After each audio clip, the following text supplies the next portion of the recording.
All right. Well, appreciate everybody making the time to join this morning or afternoon, depending on where you are. Wanted to talk this morning around building a culture of cybersecurity in governments. If you look at the screen here, you will see a man on a journey. And we use this slide intentionally and this picture intentionally to talk about cybersecurity because cybersecurity isn't really a destination, but more of a constant journey. And we feel that this man moving along on his journey represents a lot about cybersecurity. So a little bit about me. As Amy said, I'm Alex Brown. I am a manager in our cybersecurity services here at Eide Bailly. I have about 15 or 20 years in IT. Currently living in Denver, Colorado. Moved here about 3.5 years ago with my beautiful wife and our little Shih Tzu.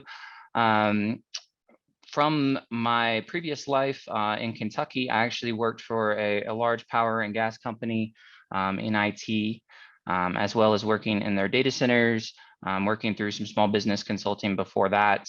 But most importantly, the last 5 years, I've focused specifically on cybersecurity, building solutions for clients, understanding what works and what doesn't work in whether it be an enterprise or a government situation, and really bringing cybersecurity to the forefront of organizations and making sure that they're making it as important as it needs to be. So looking forward to talking with you guys today about all this. So looking at our agenda for the day, we're going to start talking a little bit about cybersecurity trends and recent news. I have some details in the cybersecurity world, what attacks are looking like, what we're seeing in the news, some recent moves from Congress around cybersecurity funding and things like that we'll dive into. Then we'll move on into the effects of a cyber attack, talk about how they affect governments, how they are detrimental to the function of a successful government, and then moving into what we can do about that. So how do we create a culture of cybersecurity today? What do we do to make sure that we're checking all the boxes and doing as much as we can to prevent the effects of a cyber attack from bringing down our governments? So we will start at a very high level here, talking about what is cybersecurity. The definition on the screen there, I think we hear it in the news all the time. Cybersecurity or cyber attacks, it's really about protecting your systems and networks and the data away from the malicious actors. And a lot of people think of this as strictly a technical item. There are physical components to this. There are social components to this. There's just a variety of different ways that cybersecurity can help protect organizations and governments today. When we look at what malicious actors are trying to do, they're really trying to get at critical assets, looking at business disruption, political motivation, hacktivists, if you will, as well as financial gain is obviously the one we see in the news a lot. It just continues to grow in complexity over the years. So staying on top of these items is a full-time job, as you can see in the industry and in the growing industry of cybersecurity. So that's part of the not necessarily a destination, but a journey as we just continue to focus on those items. Talking about what a cyber attack actually is, you can see the definition on the screen there. Malicious attempt to gain that unauthorized access of data. Some of the most popular ones we're seeing today are ransomware, phishing attacks, man-in-the-middle attacks, and business email compromises, as well as some denial of service, which used to be more popular, but it's slowing down. We're seeing the industry change what a cyber attack is. So it used to be something very simple and digital, but it can also be, as I spoke about, social. It can also start to affect actual systems and operational items and cause serious damage to both society and people. So on the screen here, showing the multitude of items that we're seeing in the news today. I think everybody has turned on the television or opened the newspaper or whatever your blog or whatever you're reading to get your news, and you're seeing cybersecurity attacks on the forefront of every single news site. A couple ones I want to point out on the screen here. Obviously, the JBS one made a lot of news, focusing on food distribution in the meat packing industry.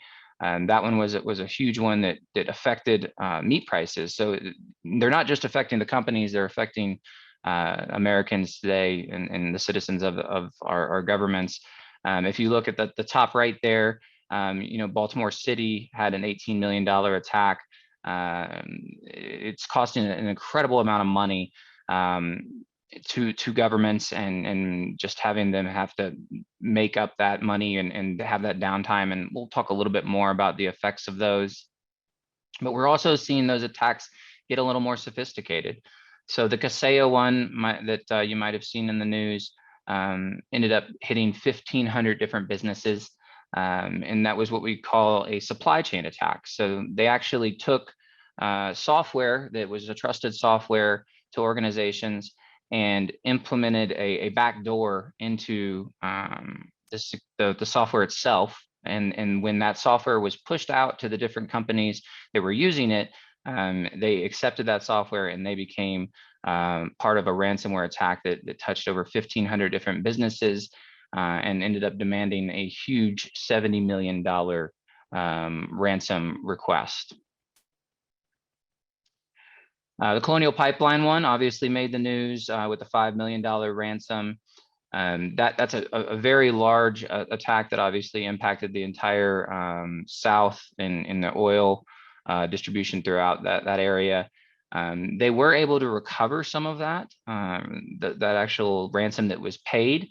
However, as with most of the ransomware numbers that you see today, the estimated cost is between 10 and 20 times what that ransomware might be to the government or the organization. So we're seeing that it's just the tip of the iceberg when you talk about what the ransom is, when you talk about the effects of damage to trust that people have in the government or their organization that they were trusting with data. It's a big effect from a financial standpoint as well. The other thing I'd like to mention here is these are the ones that make the news.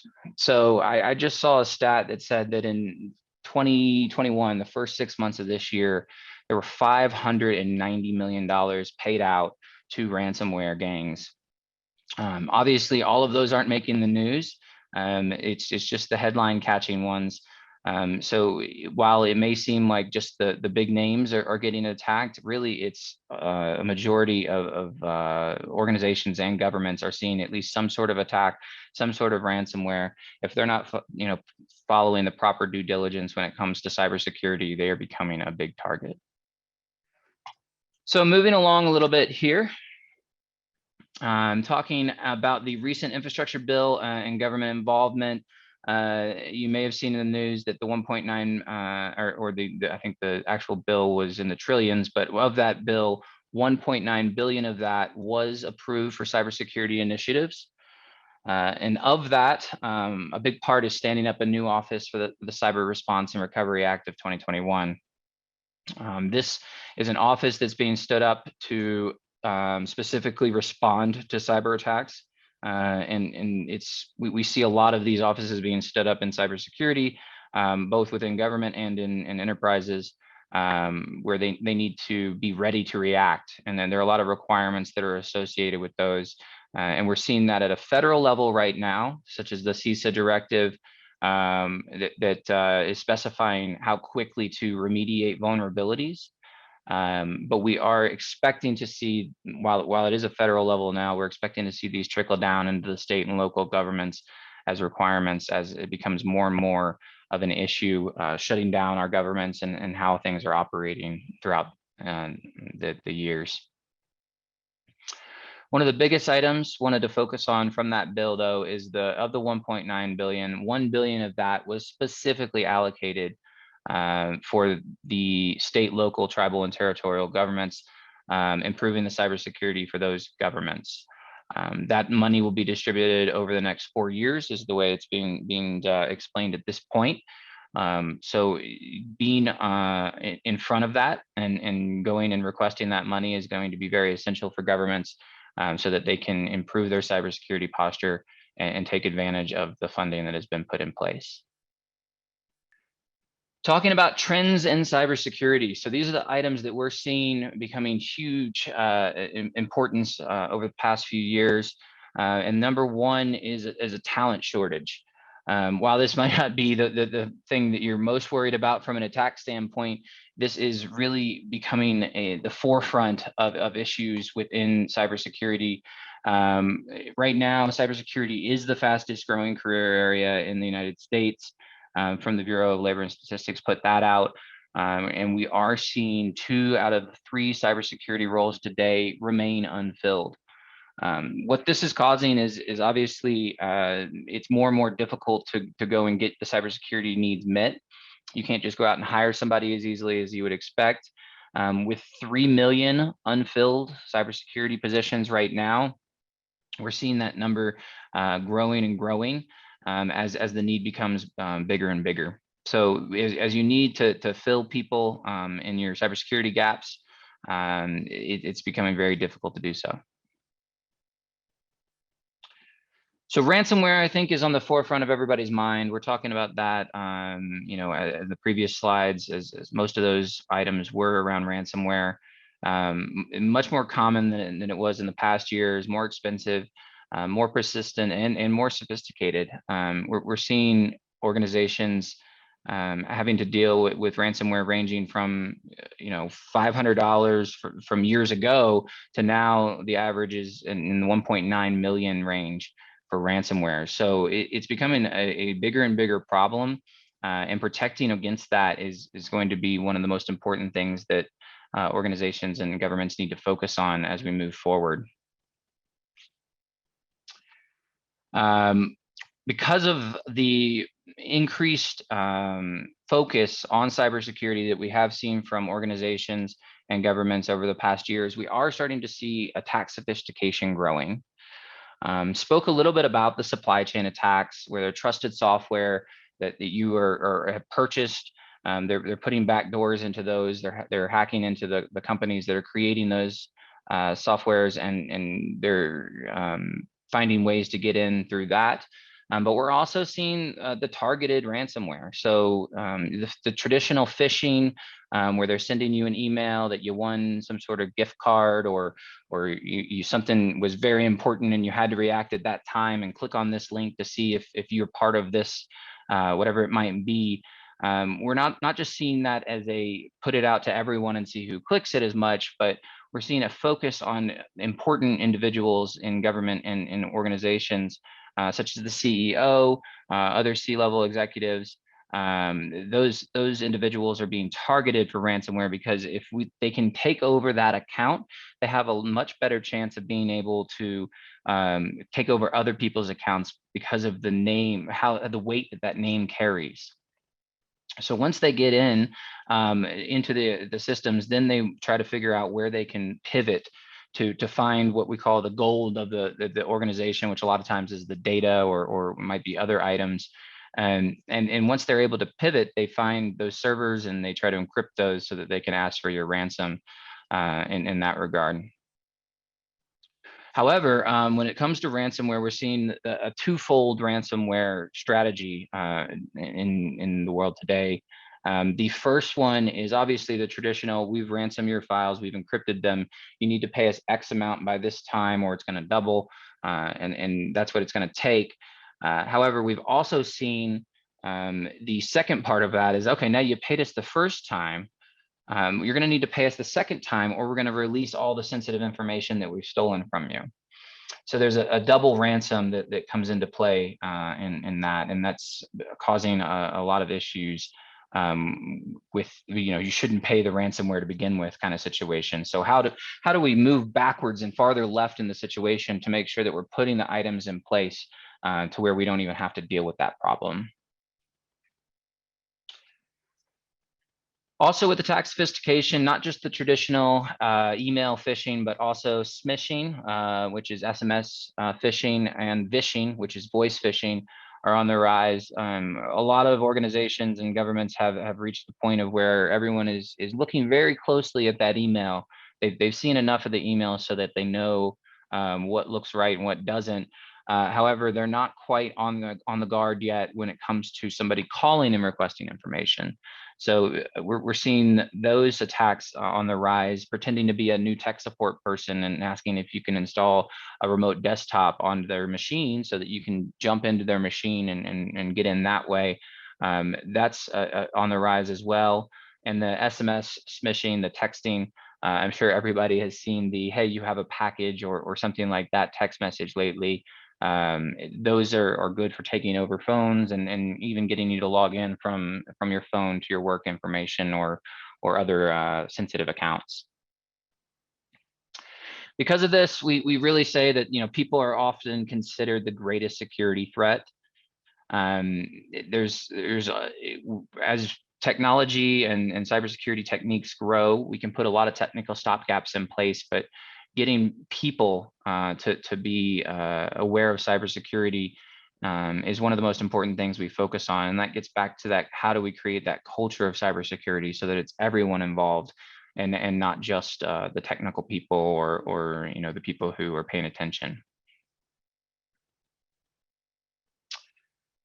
Looking at the growing attack surface, I think we like to talk about this in multiple different ways. One of the biggest ways we see this attack surface growing is from the work from home movement. So obviously with COVID, everybody sent their employees home and said, connect to our network. And a lot of governments had some items in place around a VPN, and they were doing it, in a way that they were thinking about it. But some of them were in a situation where their employees didn't even have laptops. So we saw a lot of no-nos around, hey, can you use your personal laptop at first? Or hey, we'll get a laptop together, but we won't tell you the rules around that. So what that does is that essentially expands the network, your government network, from just the close knit where you were to every single household.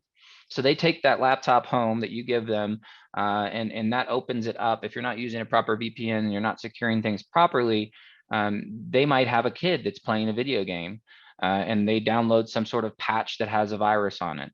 That virus can jump to your work computer, which can jump to your government servers, and it essentially extends that attack surface range of where things can be attacked from. In addition, obviously, the Internet of Things, and the operational technology, we're having a lot of different devices that were previously either not connected to the internet or air-gapped for security reasons, now becoming more prevalent of being connected to the internet. Everybody wants to be able to take that vacation in Hawaii and be able to check on their work items. So having the Internet of Things and having those devices that are out there without them properly being secured is becoming another way that attack surface is growing and becoming a real concern. I think a lot of people may remember hearing about a Target hack back in 2017. That one actually came through their HVAC system. So the vendor had some issues with securing that, as well as Target's proper segmentation of the network. And because of that, they were able to log in through the HVAC system, pivot over into the servers, and then steal all of the data via that channel. So if you have a refrigerator with a camera in it, it's connected to the internet, you hope that they're properly securing those items. But if they're not properly securing that, that can provide an entry point for cyber attacks, and then they can pivot to your home network, and as I explained, to your government work network as well. Looking at insider threats. So I think for the longest time in cybersecurity, there was a large focus on protecting that external network, making sure that attackers could not get in from the internet. And eventually that started transforming a little bit towards, okay, let's make sure the inside of our network's properly secured. Let's make sure that we're not providing our employees with admin access when they don't need it. I would imagine there's probably everyone on this call has had a situation where a new employee started working, and they said, well, what access should I give them? And they say, oh, just give them, Jim's access and make a copy of that one. Did they need everything that Jim had? Not necessarily. And because of that, a lot of internal employees have more access to networks than they might need to. Someone in HR may not need to see financials. Someone in financials may not need to see HR. So having the least privileged access is very important because we're really seeing the insider threat starting to grow.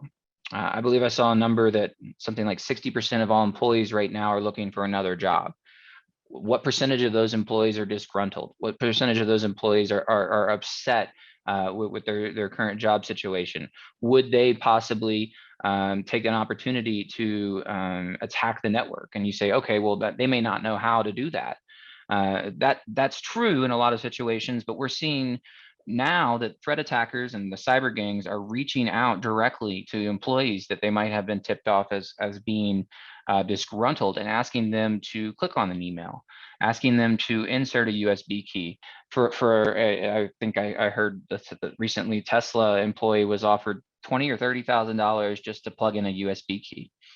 So having the proper controls inside and monitoring and testing your internal network is essential to making sure that that insider threat doesn't turn into something bigger and exploit a bunch of information that way. So these are the main trends we're seeing. There's obviously a lot more, but these are the 5 biggest ones that are growing.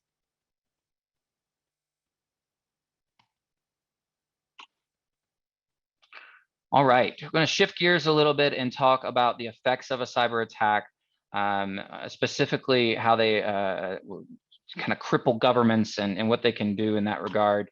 If we're talking about a security incident, and this can be a ransomware incident, this can be a business email compromise, this could be a multitude of different attacks. Some of the biggest impacts we are seeing right now focus around that exposure of employee and citizen personal information. And with governments putting in privacy acts, that there are a lot of fines and focus on making sure that if you are in charge of an employee or a citizen's personal information, that you are handling that with the proper security due diligence that you're required to. So I just spoke about how the ransomwares are not only focusing on encrypting your data and keeping it from being accessible for you, but after that, exposing that. And that loss of trust in a government or an organization can be detrimental in the future for being able to gather additional information, implementing new programs, figuring out how to move forward is very difficult once you have that loss of trust. We've seen numbers throughout the industry that certain industries, 60 to 70%, if not more, of clients would not return to an organization that had been hacked. Obviously, in a government situation, they don't have a lot of options, but it can make life a lot more difficult for you to roll out programs and garner the trust of the citizen. Lost, inaccessible, or compromised data. Obviously, not having data is detrimental to a government. If you can't have that data, you can't function. You got to switch to paper and pen. That obviously is going to cause a huge effect. If the data is compromised, if you got it back or you had an old backup or whatever it might be, there's a lot of time and dedication that has to go into figuring out the delta between where it should be and where your backup is. So having that amount of time spent, it can be detrimental to the success of running a government.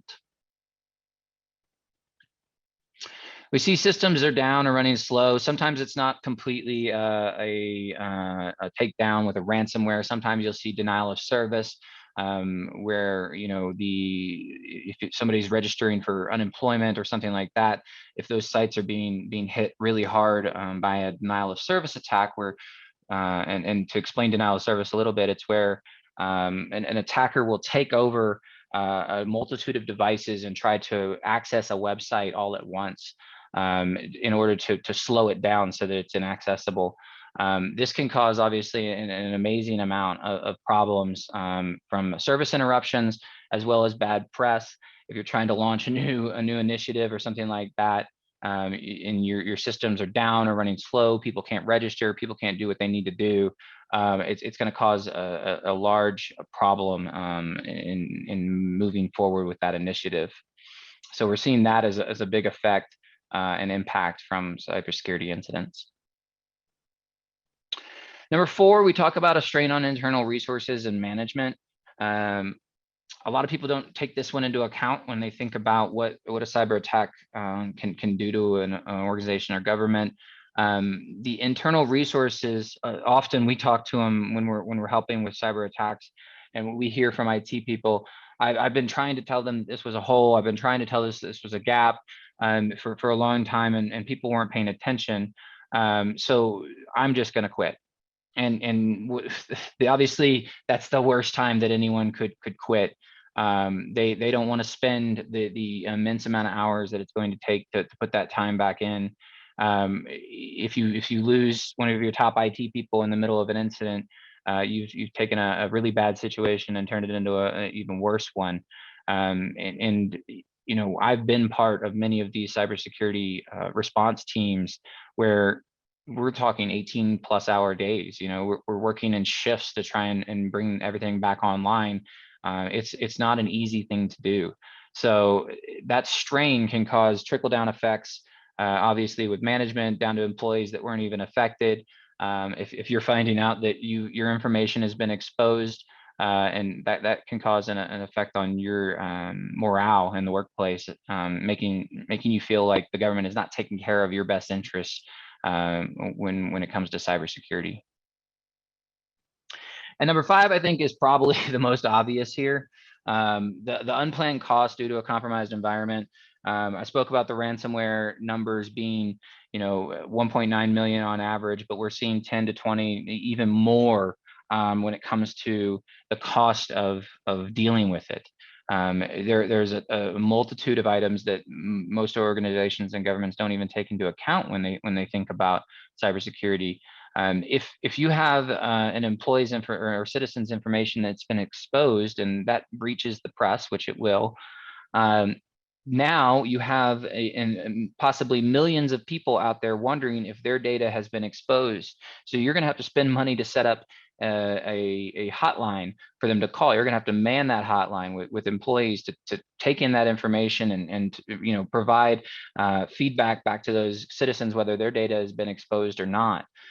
You have the other press costs of just controlling the narrative of the story. You have the recovery costs. You have to bring in organizations who specialize in incident response, like Bailey, and have them, you know, build back the data, or get that attacker out of the environment. If they've encrypted every system in your environment, a lot of times that's going to take months to recover from it at the very least.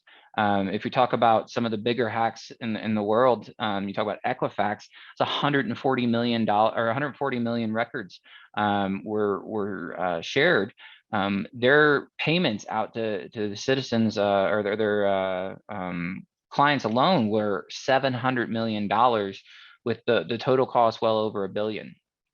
So the fines that are associated, the different items that come into play there, is much larger than just the ransomware number you see or the downtime that might affect. It's just a multitude of items when it comes to the cost. So data breaches definitely on the rise here. Known attacks on local governments, we've seen that number go up 58.5% over the last 12 months. We expect to see that number continue to rise. And what's shocking the most about this is another number that 53.3% of governments said that they wouldn't even know for sure if they did have an incident. So of that 58.5%, there's probably a decent amount of groups out there that aren't even sure if they had one or aren't even aware that they had one. So we're seeing these numbers rise. So it's not something that we can just you know, not pay attention to. All right, so cyber attack statistics, we're looking at 13% right now of all cyber attacks are on government organizations. That's a huge focus, and we're seeing a lot of this coming from nation states. So it's very advanced attacks coming, not from the hacker in the basement in a hoodie anymore, but actual nation states, North Korea, China, Russia, countries like that are coordinating attacks against government organizations because they know that's where a lot of sensitive data lies. They know that they can find out a lot about Americans from that. So we're seeing a large amount of attacks focusing on government organizations, and that number is just continuing to rise. One of the most interesting facts I think is that there is an average of 96 days in order to identify a breach within your environment. So we talk about over a quarter, an attacker might be in your environment, just waiting for the right moment. And this gets back to that attack sophistication. They're no longer just putting out a bunch of ransomwares out there to see if they can get anything. Instead, they're watching emails go back and forth. They're sitting in your environment. We've seen a few business email compromises where the attacker spoofed the email after they hacked their system and was requesting money to one of the clients that owed the actual organization money. But they finished the email up with, "Oh, and we hope your daughter is doing well." That kind of thing turns your guard down immediately. It's like, oh, they know I have a daughter. They can't be malicious, or they wouldn't even know that. But when an attacker has 96 days on average to stay inside of the environment, they can find out all sorts of information. We saw one recently in healthcare where they had requested a certain number for ransomware, and they were negotiating with them, and they said, well, we can't afford that. That's just too expensive for us. We're not going to be able to do that. And they said, well, we've been inside your environment for months now. We've seen your financial records. We know you can afford it. So pay up. So having that information, it makes it a lot more difficult to negotiate. It makes it a lot more difficult to identify where that malicious attack is coming from. On the right, you see 236 days to recover from that malicious breach, months and months, sometimes years to recover from those breaches with downtime, financial, legal proceedings, all kinds of items that come along with that.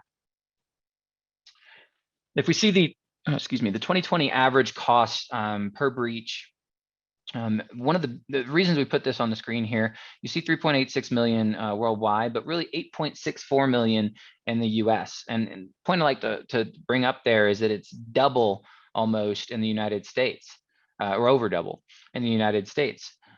This means that a lot of cyber attackers are going to be focusing on the United States as an attack vector, because they know that's where more money can be garnered. I found a number here, 1.2 billion records that were breached via government attacks have been leaked. And I believe that was I think that was a total number as of, I think, a year ago. So obviously a big attack vector, a lot of attacks happening, and a lot of concern around what that entails. What sort of records are those? What kind of information is leaking out from government attacks? And then lastly, there you see average ransomware demand was 835,000 from 2013 to 2020 on average. That number I've seen as high as 1.9 million this year from a couple different cyber gangs. But overall, 835,000 is obviously a big demand. And like we spoke about, 10 to 20 times at least as the overall cost to an organization or government. So when we talk about effects of a cyber attack, we talk about the savings of being prepared. Governments that have identified an incident response team, they have developed incident response plans, whether those are playbooks, business continuity plans, disaster recovery, built those plans out. They're reviewing them regularly. That's the important part. It's not just shelf documents that you just kind of create and put on a shelf and never look at again. These documents need to be reviewed on a minimum annual basis, and then exercised as well. One of the most fun things I think when it comes to incident response is our tabletop exercises, where we actually will go in and sit down and walk through a simulated breach so that you can identify the gaps that might be within your incident response plans. You can revise those, and you can figure out where you need to do better. Maybe we had a person who left, maybe we don't use that server, maybe we outsource this, those kind of items. Having those in place makes it a lot easier when a breach happens, and we're seeing up to 40% less on data breach costs in general once you have that all set up.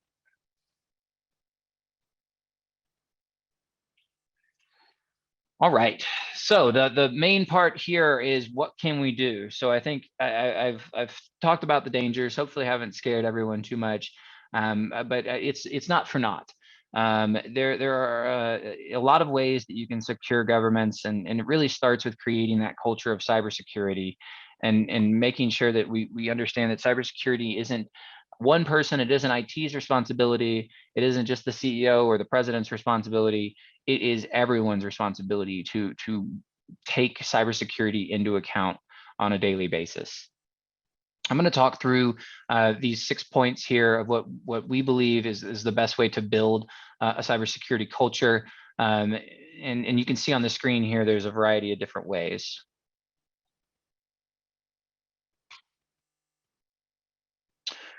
So first off, we talk about alignment, and alignment comes in two fashions.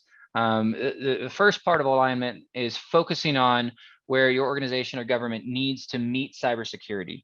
So you have obviously a million initiatives that you're trying to build. You have a million initiatives that you're trying to get out and put in place. How do we align that with cybersecurity? So getting into the details of what you're trying to do and seeing where the cybersecurity risks lie is the first way to go about that. There are a variety of different frameworks out there that are easy to align with. One of the biggest ones is the NIST cybersecurity framework, which we see being pushed out for a lot of government entities, and as kind of the go-to. There's also the CIS Top 18, as well as the SOC 1 and SOC 2. Those are more of compliance items. But the important part is making sure that you find a framework that can push cybersecurity out throughout the organization, that can align and your governments and align with the government's goals, where you want to grow, where you're going to be next year, and they can adjust as you move forward, so that you're taking cybersecurity into account from every perspective as much as possible. And once you figured out those gaps, once you figured out where you need to align and what cybersecurity framework works best for your government, you can talk about documentation. And we talk about just a multitude of items around policies, the plans, the standards, operating procedures, the procedures themselves, playbooks when it comes to incident response, making sure that those items are documented, shared, you've created buy-in with those, you are creating those so that they will actually be able to be enforced and be realistic, and not just, once again, something we wrote up a policy and we put it over here, but nobody even knows about it. You need to disseminate those policies, make sure everyone understands how important having those documented and what's inside of those is, and that everybody understands that importance.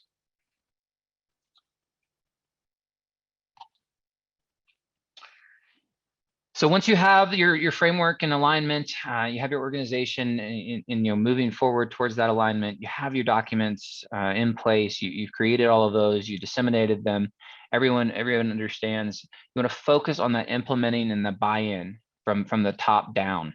So we talk a lot about presidents and leaders of organizations focusing on cybersecurity themselves, so that they can lead by example in that regard. If upper management is showing that cybersecurity is important, then everyone is going to start to pay attention. If it is something that is being brought up regularly, if everyone is understanding the importance of it, that's a huge part in making sure that culture starts to go throughout the organization and the governments that we're trying to push that out to. Really operationalize what you're doing is the most important part. Don't just put the policies in place. Don't just put the procedures in place and not follow through with them. Focus on putting them in place in a way that's going to make sense. And of course, audit the effectiveness. So it's all about visibility. So you want to see if people are paying attention to the policies. How's the compliance? You want to identify where there are gaps in place, where there are risks. You want to talk to employees and make sure that there aren't workarounds that are being created, to where everybody's saying, that was a policy that was cool and all, but I found a way around it, and I'm using my personal email now instead, or something terrible like that. You want to make sure that you're staying on top of those, and you're adjusting the policies accordingly, so that if there are those gaps, if there are those workarounds, that you're meeting the employees in a way that they actually will use and follow the policies and procedures. Most importantly, document those results and compare over time. We talk about phishing exercises as one of the biggest ways to understand how well people are paying attention to cybersecurity policies and procedures. We recommend at least quarterly phishing exercises with employees, and we've seen numbers from 30 to 50% on first-time phishing exercises down to 1 to 2% by the end of the year. So that's a good way to really show that you're making the moves and taking cybersecurity seriously, and that the employees and those that are part of that culture are as well. And then lastly, around the audit, make sure to celebrate those gains publicly. So when you're doing better in cybersecurity, make sure you're marketing that you're doing better in cybersecurity. Make sure you're thanking someone publicly for bringing up a cybersecurity threat. Make sure everybody understands that this is a serious item and needs to be treated as such.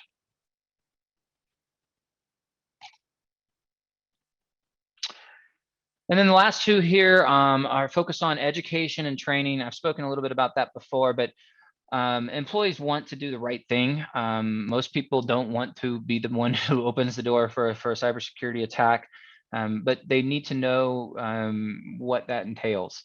They need to know what to do to make sure it's right. And most importantly, they need to know the effects of that. So we talk about marketing, we talk about marketing the resources, making sure everybody knows that they're out there. You provide resources for training, whether it's webinars, whether it's online training that's required quarterly. You make sure everyone knows that they need to take that, but also that it's important. Explaining that it's everyone's responsibility, that cybersecurity really comes from within, and one person who might not think that they have that much power can easily cause a complete detrimental effect on a government just by clicking on the wrong link or just by answering the wrong phone call and not paying attention. So explaining that part of cybersecurity is everyone's responsibility is one of the most important parts when it comes to education. And having an open open dialogue and encouraging that open dialogue is a big part of that. We talk about it a lot of not shaming the employees that make mistakes. We would much rather have an employee click on a link and tell me a day later that they clicked on a link, and you can go track that down, than them, clicking on the link and then kind of sweeping it under the rug and hope no one notices. We don't want to make the penalties too stiff or anything other than maybe just, hey, go take some more training. Let's talk about this. Let's talk about how we can be better about this. And so keeping that dialogue open and encouraging those individuals to report when they do something wrong, it makes a huge difference when it comes to creating that culture of acceptance that everybody makes mistakes. Look at maintaining. We talk about periodic reviews. So it's not just, this gets back to that journey from the first slide. This isn't a, hey, we did cybersecurity and now we're there. It is a periodic review of making sure that all the controls, policies, technical stopgaps, education plans, everything that we put in through our previous steps of creating that cybersecurity culture are actually working. You want to make sure that everyone is paying attention and adjusting accordingly, and we're not becoming stagnant with our cybersecurity culture. And a big part of that is adjusting to the trends. So staying up to date on cybersecurity trends may not be necessarily everybody's most fun thing to wake up and read a bunch of cybersecurity trends. Me as being in the industry, obviously that's something I do and pay attention to, but partner with third parties. Ask them to regularly keep you up to date on things that you need to know. Cybersecurity is a large industry, and it's not just information technology anymore. It's its own section. So you're not responsible to know every single trend and every single item that's going on. Look for help. There are third parties out there that can help with that. And lastly, focus on the journey of growth. Keep growing, keep understanding that you're going to make mistakes. Keep understanding that you might have an attack. That's why we have those incident response plans in place. We're going to grow from that. We're going to figure out how we can avoid that in the future. We're going to keep moving forward on this journey, and we're not just going to stop and say, hey, that was good enough.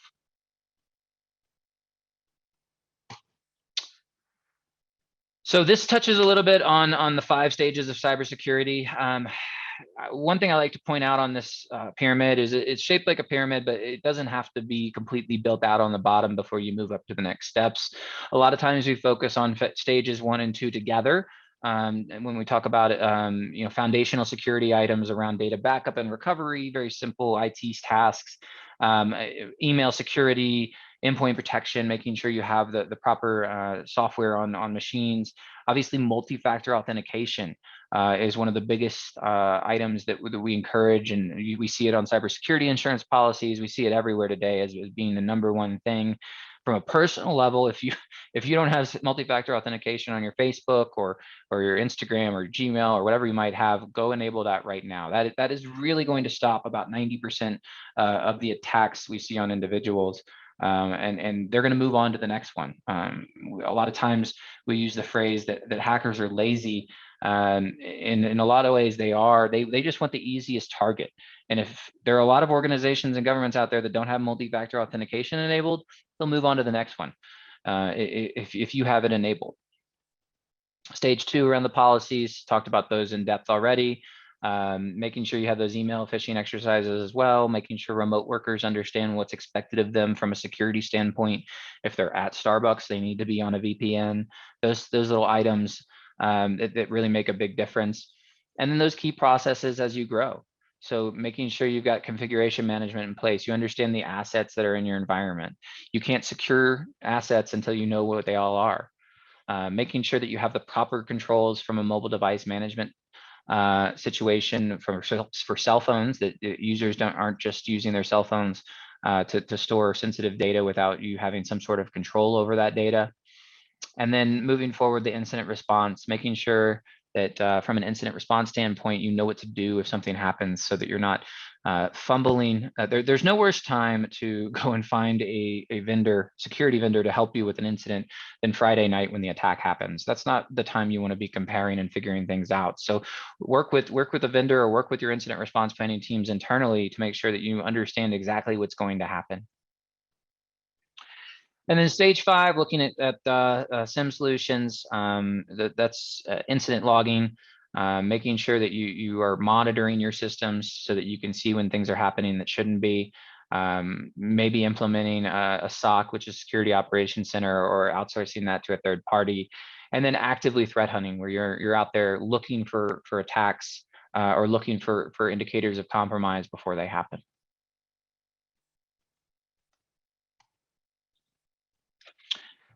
And lastly, here, I want to talk about cybersecurity methodology.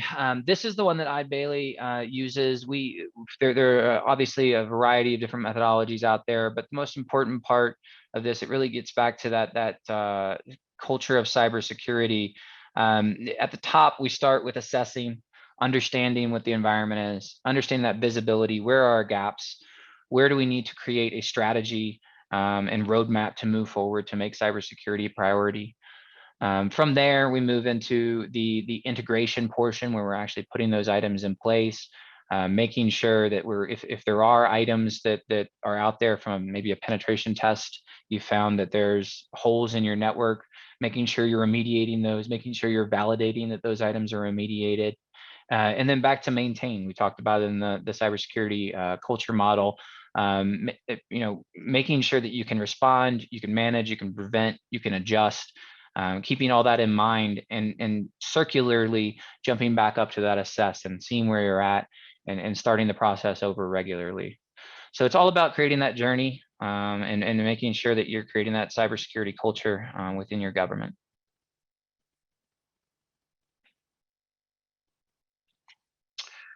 All right, so that's all I had today. I can jump over into some questions.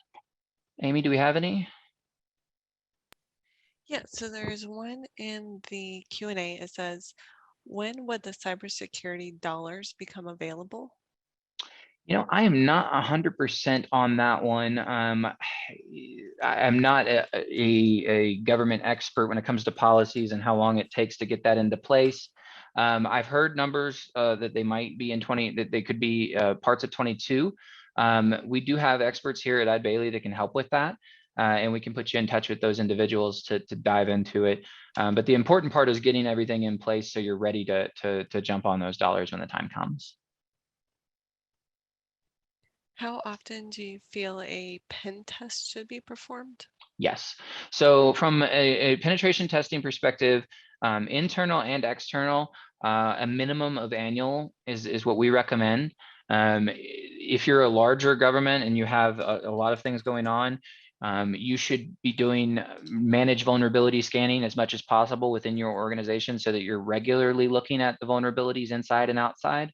But as far as a third party, making sure that you are having a third party look at the gaps in your network, we recommend annually for that at the minimum. And I can see him here, Amy. You want me to just jump in? Yeah. Yeah, okay. do it. Yeah.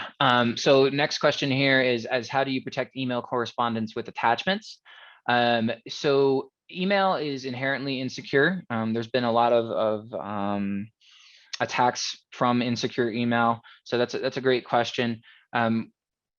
Usually what we recommend is some sort of file sharing system. So Box or maybe a Google Drive or Azure or something like that, where you can host the file and that they can actually log in with a password and an account that they've created and download those attachments.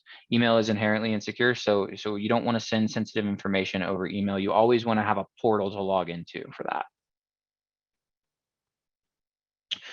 Next question, what is the best composition of staff for the cyber incident team, accounting, HR, legal, audit, IT, etc.? I wasn't sure if it should be more of the IT staff or if other sections, departments should be included in the team. Yeah, so that's Nikki. That's a great question there. We talk about the cyber incident team, incident response. We will usually try to bring in some HR. We'll usually try to bring in legal, at least in a representative from those groups, because there are a lot of things that happen in the middle of a breach that may not be accounted for just from the IT staff. I've spent a lot of time in IT. I work closely with a lot of IT individuals. I don't know if they're the ones that I want to go out and tell the press that, we've been attacked. That's obviously going to be more of an HR press kind of situation. I don't want them speaking legally. We want legal involved on that so that they're not saying things they shouldn't. IT, I want focused on fixing it. So to answer your question, HR, legal, IT are probably the main ones. Obviously, upper leadership you're going to want to have there, as they're the ones that are going to be making the decisions. All right, Dorrit here. Does Eide Bailly address cybersecurity by incorporating this in your audit plan when performing an annual financial statement audit? So when it comes to a financial statement audit, I think as far as we might go, and I don't want to speak out of turn because I'm not incredibly detailed on that, but I believe we might just touch in general that cybersecurity is something that needs to be focused on. When it comes to the perspective of are we looking at your cybersecurity controls and your financial systems? We are not going that far in depth. We do work directly with our audit team a lot of times to say, hey, can you come in and look at their cybersecurity and perform a risk assessment on that to complement an audit that we're doing already. Oh, I'm jumping over here to the chat, Amy. It looks like we might have a couple other ones. Oh, so Ivan asked if you open up sharing systems such as Box, that can open up your data for exfiltration. How do you get ahead of that? Yes, a few different ways to do that. The biggest solution that we recommend, obviously policies and procedures to make sure that people understand what they should and shouldn't be moving that way. But from a technical perspective, we have systems called DLP, data loss prevention, that can actually monitor the data as it's being pulled off of the machine. A lot of times the encryption will keep us from actually seeing what which I think might be what you're getting at. But we can see that the data was being pulled off of the computer onto a file sharing platform. Patricia's asking to provide more details around the cybersecurity dollars that may be available. I don't know, Patricia, if it's that far along. I am working with our teams internally to find out more about whether or not we can get that information distributed as soon as possible. I don't know, and I may be behind. I don't even know if we've gotten signature yet on the bill. I did pass Congress and the Senate, obviously. So I think that's going to be a TBD. But stay tuned for Eide Bailly, because I know I'm pushing for us to make sure that we put that out to the governments and make sure that you understand how to apply for those. All right, well, appreciate the time, everybody. Amy, I'll hand it back over to you. All right, well, thank you all so much for attending. Thank you, Alex, for presenting, and we will talk to you guys next time. Enjoy the rest of your day.